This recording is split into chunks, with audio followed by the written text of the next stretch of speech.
नमस्कार, स्वागत है आपका। आप देख रहे हैं एसबीसी टाइम्स और आपके साथ मैं हूं वैशाली व्यास। आइए बुलेटिन में रुक करते हैं। नारायणगढ़ नगर में देर शाम विकास यात्रा के नारायणगढ़ पहुंचने पर नगर में जगह जगह क्षेत्रीय विधायक एवं मध्य प्रदेश शासन के वाणिज्य एवं वित्त मंत्री जगदीश देवड़ा का किया भव्य स्वागत। विकास यात्रा इमली फाटक से प्रारंभ होने पर इमली फाटक पर ही 51 किलो की माला एवं शॉल श्रीफल से सम्मान कर फलों से देवड़ा जी को तोला गया। विकास यात्रा नगर के सभी मार्गों से होते हुए सुभाष चौक पहुंची। मार्ग में सभी जगह नगरवासियों ने वित्त मंत्री का पुष्पमाला से स्वागत किया। यात्रा के सुभाष चौक पहुंचने पर एक विशाल आम सभा का आयोजन किया गया, जिसको संबोधित नगर परिषद अध्यक्ष श्रीमती ममता कुंवर, बीजेपी नगर अध्यक्ष सौरभ कोठारी, मंडल अध्यक्ष जितेंद्र जाट एवं वरिष्ठ बीजेपी नेता मानसिंह माछोपुरिया एवं क्षेत्रीय विधायक जगदीश देवड़ा ने सभा को संबोधित करते हुए भाजपा सरकार की हितग्राही मूलक योजनाओं के बारे में आम जन को जानकारी दी। वहीं सरकार द्वारा क्षेत्र में किए गए विकास कार्यों को भी बताया। अपने उद्बोधन के पश्चात शासकीय योजना में लाभान्वित हितग्राहियों को आयुष्मान कार्ड, लाडली लक्ष्मी पत्र वितरण, 9 हितग्राहियों को प्रधानमंत्री आवास योजना की द्वितीय किश्त सिंगल क्लिक से प्रदान की गई। नगर के 9 वार्डों में सामूहिक भूमि पूजन किया गया। देश में विकास यात्रा निकाली है सरकार ने, मध्य प्रदेश की सरकार ने यशस्वी मुख्यमंत्री जी के मार्गदर्शन में 5 फरवरी संत शिरोमणि रविदास जी महाराज की जयंती से ये प्रारंभ हुई। 25 फरवरी तक यात्रा चलेगी। जितने भी काम डेवलपमेंट के मध्य प्रदेश की सरकार ने किए हैं, केंद्र की सरकार नरेंद्र मोदी जी के मार्गदर्शन में हुए हैं, उन सारी योजनाओं को जनता के सामने बताना, उनसे पूछना कि भाई ये योजना का लाभ वास्तव में मिला नहीं मिला, डेवलपमेंट हुआ कि नहीं हुआ, ये जनता के बीच में बात जाना चाहिए। और जो लोग वंचित रह गए हितग्राही योजनाओं में, जो पात्र हैं और वंचित रह गए, उन सारे लोगों को इस विकास यात्रा के माध्यम से उनको लाभ दिलाने का काम इस विकास यात्रा में किया जा रहा है। उसी कड़ी में आज नारायणगढ़ में इस विकास यात्रा का कार्यक्रम संपन्न हुआ। बहुत बहुत धन्यवाद। इंदौर के सिमरोल महाविद्यालय में छात्र द्वारा प्राचार्य विमुक्ता के ऊपर पेट्रोल डालकर जिंदा जलाने की घटना को लेकर शुक्रवार को परशुराम सेना मनासा ने विरोध प्रदर्शन करते हुए मनासा अनुविभागीय अधिकारी को मुख्यमंत्री के नाम ज्ञापन सौंपकर अपराधी छात्र के विरुद्ध कड़ी कार्रवाई करने की मांग की। ज्ञापन का वाचन करते हुए गोविंद उपाध्याय ने बताया कि ब्राह्मण समाज की सिमरोल महाविद्यालय में प्राचार्य विमुक्ता शर्मा पर महाविद्यालय के ही छात्र आशुतोष श्रीवास्तव ने पेट्रोल डालकर जिंदा जलाने का प्रयास किया। इस घटना से ब्राह्मण समाज में आक्रोश व्याप्त है और मुख्यमंत्री से मांग की गई है कि अपराधी पर कठोर धाराओं में प्रकरण दर्ज कर सख्त से सख्त कार्रवाई करे। इंदौर की घटना को लेकर ब्राह्मण समाज क्या कार्रवाई चाहता है? ब्राह्मण समाज चाहता है कि जिन धर्मों पे वो अपराध हुआ है, कठोर से कठोर कार्रवाई होना चाहिए। यहाँ तक कि उसको बोले फांसी भी हो जाए मृत्युदंड, तो हम ये चाहते हैं कि उसको फांसी हो जाए। ऐसा कृत्य बार बार कोई नहीं करे, दोबारा ये पुनरावृत्ति नहीं हो। हम चाहते हैं कि उसको ब्राह्मण समाज से जुड़ी जो प्राचार्य है उसके साथ जो घटना घटित हुई है, आज जो ब्राह्मण समाज ने ज्ञापन दिया, क्या कार्रवाई चाहते हैं ब्राह्मण समाज? इंदौर में ब्राह्मण समाज की महिला विमुक्ता शर्मा के साथ जो हुआ है वो निंदनीय है, वो घोर निंदनीय है। इसकी पूरा ब्राह्मण समाज उसकी निंदा करता है और शासन से ये मांग करता है कि उस पीड़िता को जो है सही उपचार किया जाए पीड़िता का, और पीड़िता के साथ न्याय किया जाए, और अपराधी ने जो ये घोर निंदा की है उसको सख्त सख्त सजा दी जाए। समाज की महिला के साथ जो घटना घटित हुई, आज ज्ञापन दिया आपने, क्या कार्रवाई चाहता है ब्राह्मण समाज? ये कार्रवाई चाहता है कि आदरणीय मुक्ता जी, प्रोफेसर शर्मा जी के साथ जो घटना हुई है वह अमानवीय घटना है और अपराधी को कठोर से कठोर धारा लगा करके उसके साथ कठोर कार्रवाई की जाए, ताकि आने वाले समय में किसी भी के साथ ऐसा अपराध नहीं हो। ऐसा जघन्य अपराध उसने किया है, अपराध के आधार पर उसको मृत्युदंड देना चाहिए। ब्राह्मण समाज ये इंदौर प्राचार्य के साथ जो घटना हुई है, ब्राह्मण समाज में आक्रोश है, आज ज्ञापन दिया, क्या कार्रवाई चाहता है ब्राह्मण समाज? इंदौर में प्राचार्य महोदया श्रीमती विमुक्ता जी शर्मा के ऊपर बिल्कुल अमानवीय तरीके से पेट्रोल डाल करके और उनको जिंदा जलाने का जो आपराधिक कार्य किया है, अपराधी आज भी जिन धाराओं में उस पर प्रकरण दर्ज होना चाहिए वो नहीं हुआ है, उसके ऊपर कठोर से कठोर कार्रवाई हो। इस हेतु आज ब्राह्मण समाज के द्वारा यहाँ पर अनुविभागीय अधिकारी महोदय और तहसीलदार महोदय को ज्ञापन प्रेषित किया गया श्रीमान मुख्यमंत्री महोदय के नाम, और हम ये मांग करते हैं कि शीघ्र से शीघ्र उस आदतन अपराधी के ऊपर कठोर से कठोर धाराओं में प्रकरण पंजीबद्ध करके और उस पर कार्रवाई की जाए, उसे कठोर दंड दिया जाए और इस प्रकार की अमानवीय घटना पुनः किसी के साथ नहीं हो, इसका भी ध्यान रखते हुए उसे 25-25 प्रकरण प्रत्येक न्यायालय में 3 माह के भीतर निराकृत करने के परिपत्र के संबंध में जिले के अभिभाषक गुरुवार से 3 दिवसीय कार्य से विरत है। अभिभाषक संघ अध्यक्ष विनोद शर्मा ने जानकारी देते हुए बताया कि उच्च न्यायालय द्वारा जिला न्यायालय के प्रत्येक न्यायालय में 25-25 प्रकरण 3 माह में निराकृत किए जाने एवं साल भर में कुल 100 प्रकरण उक्त अनुसार निराकृत किए जाने हेतु परिपत्र जारी किया गया है, जिसके कारण अधीनस्थ न्यायालयों में प्रतिदिन प्रकरण नियत किए जा रहे हैं, जिसमें वादी, आवेदक, परिवादी, पक्षकारों को प्रतिदिन न्यायालय द्वारा केस की सुनवाई नियत किए जाने के कारण न्यायालय में एवं वकीलों के पास दौड़ना पड़ रहा है, जिससे उनका अधिवक्ताओं के प्रति रोष बढ़ता जा रहा है। अधिवक्तागण को एक ही समय में विभिन्न न्यायालयों में प्रकरण में पैरवी हेतु बुलाया जा रहा है, जो एक साथ विभिन्न न्यायालयों में पैरवी करना संभव नहीं होने से पक्षकारों को न्याय दान करने में अधिवक्ता असहज महसूस कर रहे हैं। न्यायालय में सुनवाई हेतु पक्षकार प्रतिदिन किराया लगाकर न्यायालय में आने में असमर्थता जता रहे हैं एवं न्यायालय में समय न मिलने के कारण उन्हें न्याय प्राप्ति में बाधा उत्पन्न हो रही है तथा पीड़ित को न्याय से वंचित न हो, इसका ध्यान न रखे जाने के कारण समान न्याय का सिद्धांत एवं संवैधानिक अधिकार प्रभावित हो रहे हैं। न्यायालय को समय की सीमा में बांधा जाकर न्यायालय का बोझ को कम करने के लिए अधीनस्थ न्यायालय पर बनाया गया दबाव पक्षकारों एवं अधिवक्ताओं के हित में नहीं है। जिला अभिभाषक संघ ने ज्ञापन में मांग की है कि माननीय महोदय द्वारा लिए गए स्वयं के निर्णय 25-25 प्रकरण प्रत्येक न्यायालय में 3 माह के भीतर निराकृत करने के परिपत्र के संबंधों में पुनर्विचार कर समस्या का निराकरण किया जाए। इसको लेकर पूर्व में भी जिला अभिभाषक संघ द्वारा माननीय उच्च न्यायालय को लिखित पत्र प्रेषित किया गया है और वर्तमान में इंदौर, रतलाम सहित अन्य जिलों में भी अभिभाषक अपने अपने स्तर पर विरोध प्रदर्शन व हड़ताल कर रहे हैं। इसी कड़ी में नीमच में भी जिला अभिभाषक संघ के पदाधिकारी व कार्यकर्ताओं ने 23 फरवरी गुरुवार से आगामी 3 दिन तक न्यायालय कार्य से विरत रहने का निर्णय लिया है। एक आदेश जारी करके और सभी न्यायालयों को यह निर्देश जारी किए हैं कि 25-25 प्रकरण 3-3 महीने में जो है अनिवार्य रूप से उनका निराकरण किया जाए और 4 खेप में मतलब 3-3 महीने के जनवरी से मार्च तक 25 केस, फिर अप्रैल से जून तक 25, इस तरह से 3-3 महीने का रखा है।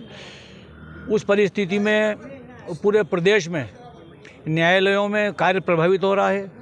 न्यायाधीशगण भी जो मेरिट्स पे निर्णय होना चाहिए उस अनुसार निर्णय नहीं दे पा रहे हैं और अभिभाषक वर्ग भी जो कार्य सुचारू रूप से होना चाहिए पक्षकारों के हित में, वो करने में अपने आप को असहाय महसूस कर रहे हैं, क्योंकि प्रकरण फौजदारी प्रकरणों में तो फिर भी एक स्थिति ये होती है कि कहीं भी मतलब कोई कमी पेशी रह जाए तो उसको आगे पूर्ति की जा सकती है, किंतु दीवानी प्रकरण जो संपत्ति के बाद चलते हैं, लाखों करोड़ों की प्रॉपर्टी के बाद जो लोगों के यहाँ चल रहे हैं, वो मेरिट्स पे उनको सही रूप से निराकरण नहीं होकर और सही प्रक्रिया का पालन नहीं होते हुए अगर सिर्फ प्रकरण का निराकरण करना है, उस स्थिति में हम वकील लोग यह महसूस कर रहे हैं कि हम जिस रूप से पक्षकार या न्यायालय में न्याय प्राप्त करने के लिए आता है वो न्याय हम उसको नहीं दिला पा रहे हैं और आने वाली पीढ़ियों के लिए भी हमेशा के लिए एक मतलब इन्हें की जो है ना घोर विवाद का कारण रहेगा। कितने दिवसीय हड़ताल रहेगी? अभी तो हमने 3 दिन का आह्वान किया है, पहले भी की थी, फिर अभी भोपाल, उज्जैन, धार, ऐसे झाबुआ सभी जिलों में 22 से 28 तक भी कार्य से विरत रहे, पर हमने अभी 23, 24, 25 3 दिन से के लिए कार्य से विरत रहने का आह्वान किया है। और इसी दरमियान कल अधिवक्ता परिषद जो है मध्य प्रदेश, उनके द्वारा भी कल व्हाट्सएप मीटिंग करके और यह निर्णय लिया है और उनके आह्वान पर भी कल पूरे प्रदेश में बंद है 24 तारीख को, और बाकी अन्य सभी जिला न्यायालयों द्वारा अभिभाषक संघों द्वारा 22 से 28, कहीं 22 से 27, 26, हमने 23 से 26 तक की है।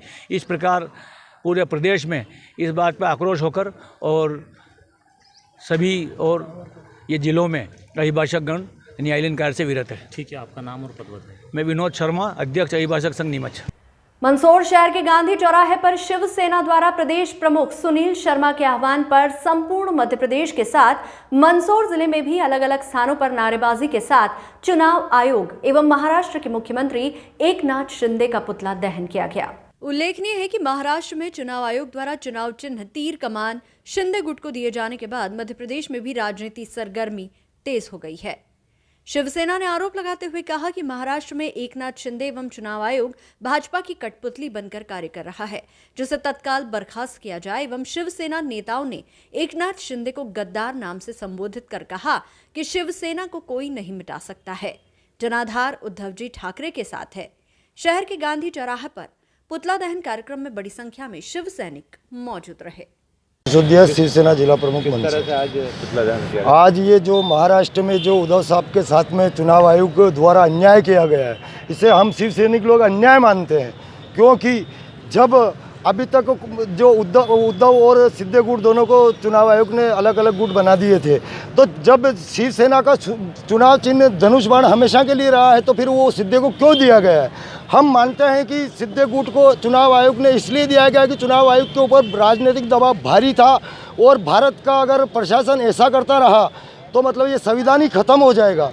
क्योंकि राजनीतिक दबाव से अगर आज चुनाव आयोग ने फैसला दिया तो कल से कौन सा फैसला मतलब दबाव से होने लग जाएंगे, तो आम जनता का क्या होगा? इससे मतलब भारत के संविधान का तो कोई नाम ही नहीं रहेगा। आपका शुभ नाम? लाल सिंह सिसोदिया, शिवसेना जिला प्रमुख मंदसौर। पुतला दहन किया गया, क्या मामला किया? शिवसेना उद्धव बाला साहब ठाकरे मध्य प्रदेश राज्य प्रमुख द्वारा आदेशानुसार मध्य प्रदेश के सभी जिला मुख्यालयों पर एकनाथ शिंदे व चुनाव आयोग के पुतला दहन का कार्यक्रम है। उसी कड़ी में गांधी चौराहे पर एकनाथ शिंदे का चुनाव आयोग का पुतला दहन किया गया है। महाराष्ट्र में जिस प्रकार से शिवसेना 1966 में स्थापना हुई थी और अभी तत्परता दिखाते हुए चुनाव आयोग ने एकनाथ शिंदे को शिवसेना का नाम और तीर कमान का निशान धनुष बाण जो दे दिया है, वह गैर जिम्मेदाराना है, लोकतंत्र की हत्या है। इससे पहले भी कई कांग्रेस में इंदिरा जी के समय में चुनाव चिन्ह फ्रीज प्रतिनिधित्व हुए थे, उसके बाद भी वह निशान अभी किसी को नहीं मिले हैं। उसी प्रकार में जब चुनाव आयोग ने उद्धव ठाकरे को, एकनाथ शिंदे को अलग अलग गुट मान लिया था, तो फिर किस प्रकार किस कानून के अंतर्गत किन चीज़ों को लेकर उन्होंने एक तरफा कार्रवाई करते हुए, जबकि मामला सुप्रीम कोर्ट में लंबित है, विचाराधीन है, उसके बाद भी उन्होंने एकनाथ शिंदे को चुनाव चिन्ह दे दिया है। कहीं न कहीं किसी राजनीतिक पार्टी का दबाव है और उसका विरोध किया है मध्य प्रदेश शिवसेना उद्धव बाला ठाकरे ने, और सभी जिला मुख्यालयों पर पुतला दहन किया गया है। आपका शुभ नाम? नाहर सिंह गौड़, शिवसेना IT सेल राज्य प्रमुख। मध्य प्रदेश उच्च न्यायालय द्वारा प्रति माह 25 से 50 प्रकरणों के निपटारे संबंधी आदेश का विरोध करते हुए मंदसौर में अभिभाषक संघ की हड़ताल शुरू हो चुकी है।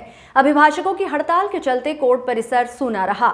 अभिभाषक संघ के जिलाध्यक्ष रघुवीर सिंह परमार ने बताया कि उच्च न्यायालय का ये आदेश ठीक नहीं है। इससे पुराने प्रकरण के साथ नए प्रकरण की सुनवाई बंद हो चुकी है और इस मामले में कोई सुनने को तैयार भी नहीं है। न्यायाधीश महोदय द्वारा 1 से 2 दिन की तारीख दी जा रही है। एक व्यक्ति दिन भर में एक कोर्ट ही कर सकता है। ऐसे में लगातार कोर्ट जाने से अभिभाषक व पक्षकारों को दिक्कतों का सामना करना पड़ रहा है। पर्याप्त समय के अभाव में न्याय भी नहीं मिल पा रहा है और इस मामले में अभिभाषक पिछले 2 माह से आवाज उठा रहे हैं। पूर्व में 13 और 14 फरवरी को 2 दिवस कार्य से विरत रहकर आदेश का विरोध किया था, बावजूद इसके कोई ध्यान नहीं दिया गया। स्टेट बार काउंसिल के आह्वान पर आज से हड़ताल शुरू की गई है। हड़ताल के चलते सभी अभिभाषक अपने कार्य से विरत है और यह हड़ताल 23 फरवरी से 26 फरवरी तक जारी रहेगी। मंदसौर अभिभाषक संघ के जिलाध्यक्ष ने आरोप लगाते हुए यह भी कहा कि हाईकोर्ट में भी लंबे वर्षों के मामले पेंडिंग चल रहे हैं, उन पर तो हाईकोर्ट का कोई निर्णय नहीं आ रहा है, लेकिन जिला न्यायालय में इस तरह प्रति माह 25 से 50 प्रकरणों के निपटारे के आदेश से अभिभाषक और पक्षकारों को मुसीबत में डाला जा रहा है, जो कि कतई ठीक नहीं है। और हड़ताल चल रही, क्या कहें? मध्य प्रदेश उच्च न्यायालय द्वारा 25 और 50 केसों का प्रति माह निपटाने का जो आदेश दिया गया है वो अत्यंत गलत है। उससे पुराने प्रकरण के साथ नए प्रकरणों की सुनवाई बंद हो चुकी है और कोई सुनने को तैयार नहीं, और न्यायाधीश द्वारा 1-1, 2-2 दिन की तारीख दी जा रही है, जबकि एक कोर्ट में व्यक्ति एक ही जा सकता है। दिन भर में अगर 2 केस चल गए तो बाकी कोर्टों में जा नहीं पाएगा और उससे वकीलों को नुकसान हो रहा है, पक्षकारों को भी नुकसान हो रहा है। पर्याप्त समय न मिलने से न्याय नहीं मिल पा रहा है। इसके बारे में हम विगत 2 माह से इस समस्याओं को उठाते रहे हैं। अभी 13-14 फरवरी को भी अभिभाषक संघ ने 2 दिन कार्य से विरत रहा अभी पूरे मध्य प्रदेश में आज स्ट्राइक है, पूरे मध्य प्रदेश की आज हमारे स्टेट बार काउंसिल की। उसके पहले इंदौर, भोपाल आदि ने हमने 23 से 26 तक हम कार्य से विरत हैं और आगे भी भोपाल और उज्जैन वगैरह तो 28 फरवरी तक है। हम 26 के बाद फिर आगे निर्णय लेंगे कि क्या करना है और इस हाईकोर्ट के इस कार्य का पुरजोर विरोध करते हैं। हम तो ये भी कहते हैं कि हाईकोर्ट के वहाँ 20-20 साल से मामले पेंडिंग है। कई मुलजिम जिनको सजा हुई वो मर गए तो भी फैसले नहीं हो पाए। कई हमारी क्लेम की अपीलें ऐसी है जो 15-15, 20-20 साल से पेंडिंग है। वो तो हाईकोर्ट अपना तो अपने को सुधार नहीं करी, अपने मामले नहीं सुन रही और नीचे की कोर्टों को कह रही कि आप जल्दी सुनिए, जो गलत है। अगर सुनना है तो फिर सब दूर एक जैसा नियम लागू करें। इसका हम पुरजोर विरोध कर रहे हैं और आज पूरे प्रदेश लेवल की स्ट्राइक में हम और दोपहर में हम माननीय जिला न्यायाधीश को ज्ञापन देंगे। मंदसौर शहर के नूतन स्कूल के सामने लापरवाह बाइक चालक ने सड़क पर पैदल जा रही एक बुजुर्ग महिला को जोरदार टक्कर मार दी। घायल महिला को पुलिस व आसपास मौजूद लोग इलाज हेतु जिला अस्पताल लेकर पहुंचे। महिला जिला अस्पताल से अपनी दवाइयां लेकर घर जा रही थी, तभी बाइक चालक ने महिला को टक्कर मार दी। सूचना के बाद पहुंची कोतवाली थाना पुलिस ने घायल महिला को जिला अस्पताल पहुंचाया और महिला के पुत्र को सूचना दी। महिला अलावदा खेड़ी गांव की रहने वाली है। महिला के पुत्र ने बताया कि उनकी माताजी अस्पताल से ही गोली दवाइयां लेकर अपने घर आ रही थी, तभी लापरवाह बाइक चालक ने उन्हें टक्कर मार दी। हादसे में सिर में उन्हें गंभीर चोट आई है। उपचार हेतु जिला अस्पताल में भर्ती करवाया गया है। शहर थाना पुलिस ने महिला की शिकायत पर लापरवाह बाइक चालक के खिलाफ प्रकरण दर्ज किया व उसकी तलाश शुरू कर दी है।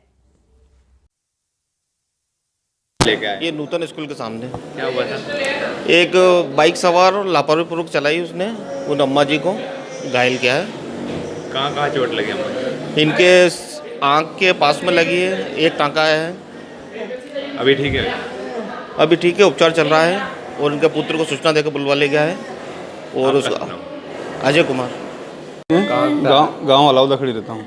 मेरी मम्मी जी हॉस्पिटल से, अभी सरकारी हॉस्पिटल से गोली दवाई लेके घर जा रहे थे तो रास्ते में किसी अज्ञात गाड़ी वाले ने इनको टक्कर मार दी। सर पे टाँके आए हैं। कहाँ रहते हैं आप? अलाउदा खेड़ी। हाँ, दशरथ सिंह। मंदसौर जिले के नारायणगढ़ थाना क्षेत्र के बांसखेड़ी गांव में खेत पर जाने वाले रास्ते की बात पर हुए विवाद में एक युवक पर उसके ही परिवार के कुछ लोगों ने हमला कर दिया। युवक के पिता का आरोप है कि बदमाशों ने उनके बेटे के साथ लाठी डंडों से जमकर मारपीट की। घायल युवक का उपचार जिला अस्पताल में जारी है। मामले की जानकारी देते हुए नारायणगढ़ थाना क्षेत्र के बांसखेड़ी गांव के रहने वाले अशोक पिता भंवरलाल जैन ने बताया कि खेत पर जाने वाले रास्ते की बात पर हुए विवाद में उनके बेटे के साथ उनके परिवार के ही कुछ लोगों ने मारपीट कर दी और आए दिन इस बात को लेकर विवाद होता है, जबकि उक्त रास्ते से सालों से निकलते आ रहे हैं, लेकिन दबंगई दिखाकर परिवार के लोग मारपीट पर आमादा हो जाते हैं। पिता ने आरोप लगाया कि जब बेटे के साथ मारपीट हो रही थी और वह बीच बचाव करने पहुंचे तो उनके साथ भी मारपीट की गई। वहीं इसके बाद मारपीट की शिकायत लेकर जब पुलिस के पास पहुंचे तो पुलिस ने उचित कार्रवाई नहीं की। घायल युवक के परिवार वालों ने पुलिस पर आरोपी पक्ष को संरक्षण देने का भी आरोप लगाया। फिलहाल घायल युवक का उपचार मंदसौर जिला अस्पताल में जारी है, तो वहीं पुलिस मामले की जाँच कर रही है।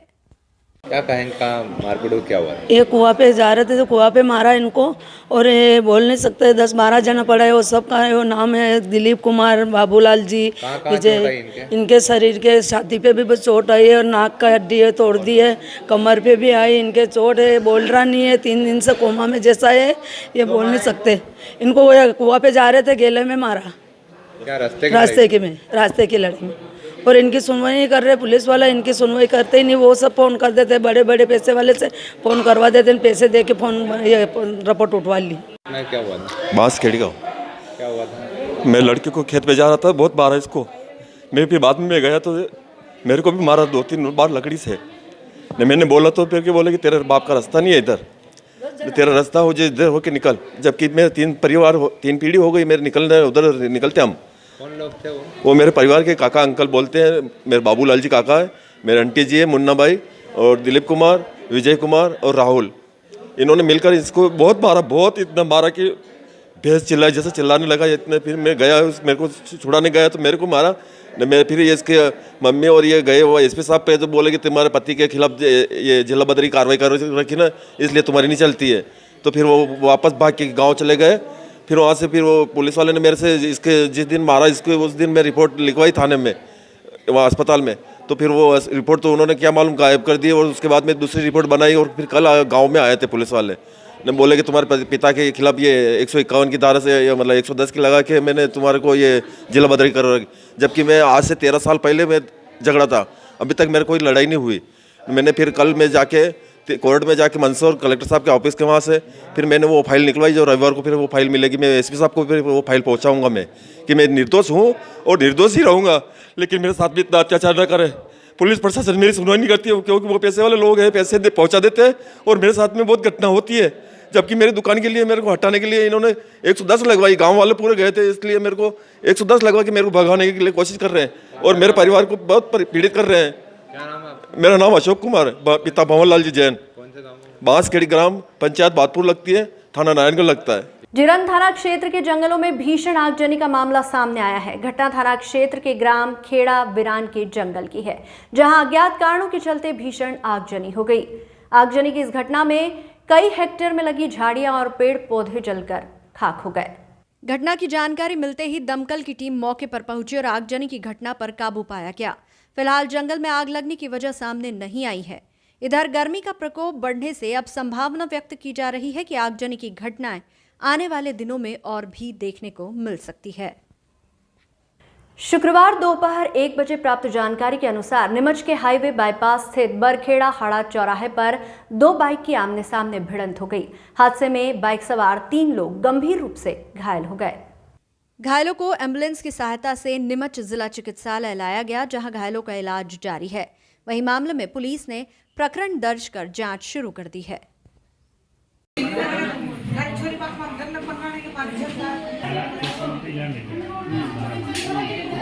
शुक्रवार को प्राप्त जानकारी के अनुसार मध्य प्रदेश जिला कोटवार संघ द्वारा मुख्यमंत्री के नाम एक ज्ञापन दिया गया।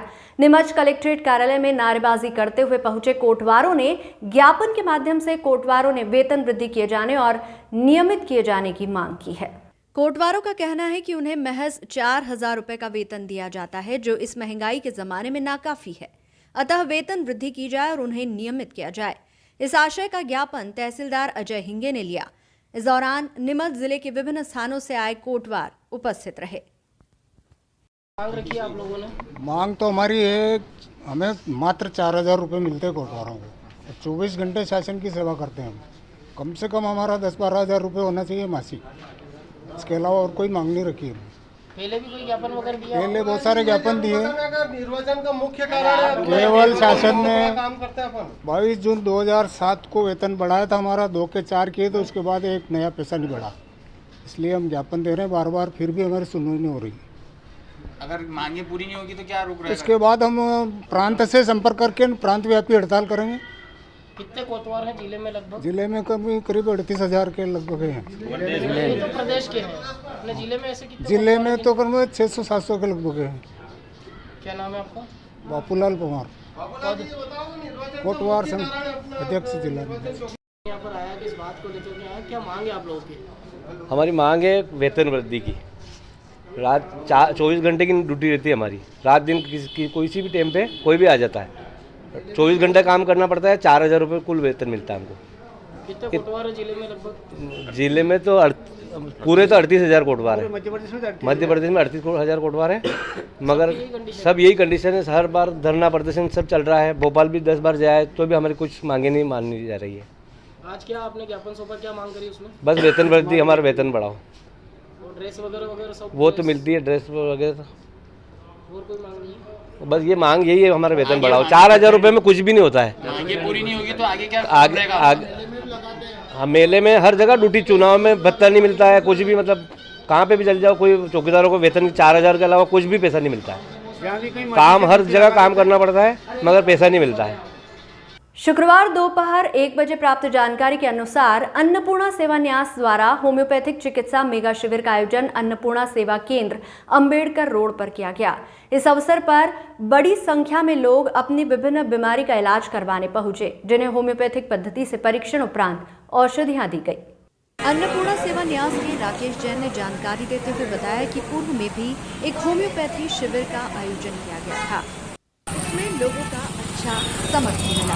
उसी को ध्यान में रखते हुए लोगों के स्वास्थ्य का ख्याल रखते हुए ये शिविर पुनः आयोजित किया गया है, जिसमें बड़ी संख्या में लोगों का स्वास्थ्य परीक्षण कर उपचार किया गया। इस शिविर में नीमच शहर के साथ साथ आसपास के ग्रामीण इलाकों से 3 लोग उपचार के लिए पहुंचे।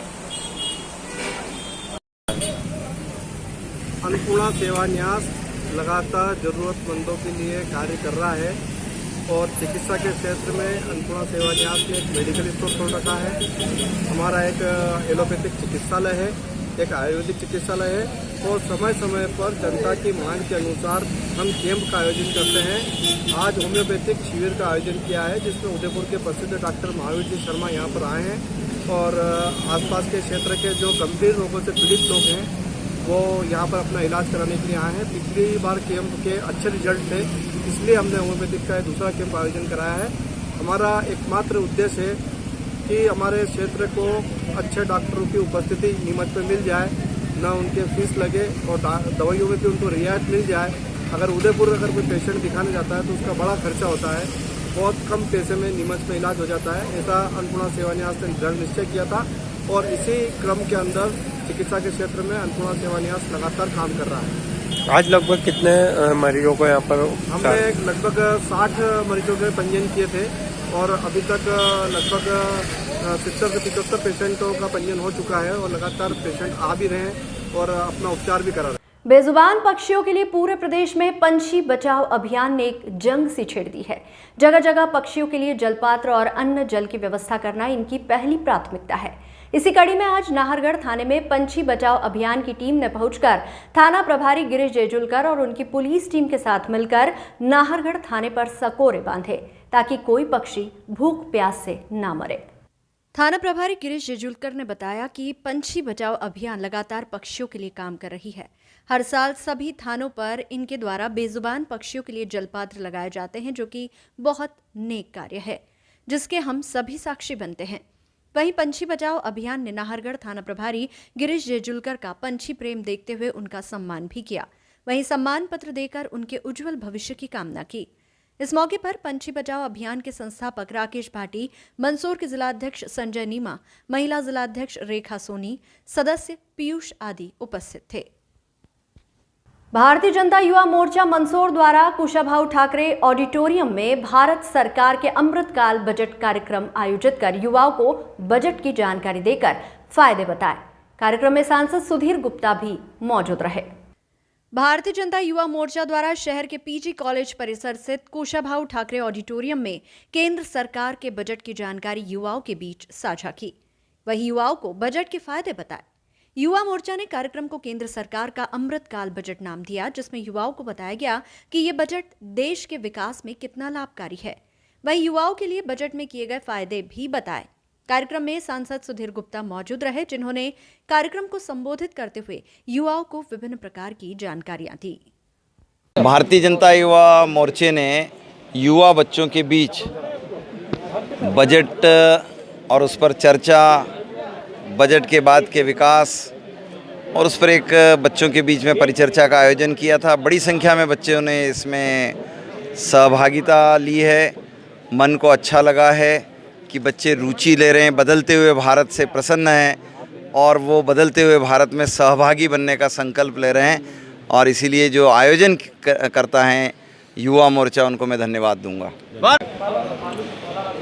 भारत सरकार का अमृतकाल बजट, इस कार्यक्रम को परिचर्चा को लेकर भारतीय जनता युवा मोर्चा मध्य प्रदेश और भारतीय जनता युवा मोर्चा राष्ट्रीय नेतृत्व के निर्देशानुसार भारतीय जनता पार्टी के युवा मोर्चा मंदसौर जिला द्वारा आयोजित इस कार्यक्रम में भारत के युवाओं को नवनिहालों के सामने बजट भारत किस प्रकार से विकास की पथ पर आगे अग्रसर हो रहा है, किस प्रकार से 20वीं आर्थिक स्थिति से उभर कर 5वें स्थान पर भारत ने अपना स्थान प्राप्त किया है, किस प्रकार से 3 ट्रिलियन इकोनॉमी हम स्थापित हुए हैं और किस प्रकार से 5 ट्रिलियन पर हम जाने वाले हैं। इन सारे विषयों को लेकर युवाओं के लिए इस बजट में किस प्रकार से उनके लिए राशि प्राप्त की बजट में प्रावधान किया गया है, किस प्रकार से युवाओं के लिए योजनाओं का उसमें उल्लेख किया गया है, इन सारे विषयों के परिचर्चा करने के लिए, उनको अवगत करने के लिए भारतीय जनता युवा मोर्चा जिला मंदसौर द्वारा एक कार्यक्रम आयोजित किया था। इसमें सभी युवाओं को यहाँ पर आमंत्रित किया गया था। माननीय सांसद जी, जिनके माध्यम से यहाँ पर बजट के विषय जो निम्न बिंदु थे, उनका उल्लेख किया गया। मंदसौर जिले के ग्राम रूपावली में एक घर में लगी आग का कारण शॉर्ट सर्किट बताया जा रहा है। घर में रखे सामान सहित मोटरसाइकिल जलकर राख हो गई। मिली जानकारी के अनुसार मंदसौर जिले के छोटी रूपावली में दोपहर करीब 3 बजे के लगभग भुवानी राम गुर्जर के घर में अचानक बिजली के तार से शॉर्ट सर्किट होने से आग लग गई। इस बुलेटिन में फिलहाल इतना ही। लगातार न्यूज अपडेट्स के लिए देखते रहिए SBCN टाइम्स। नमस्कार।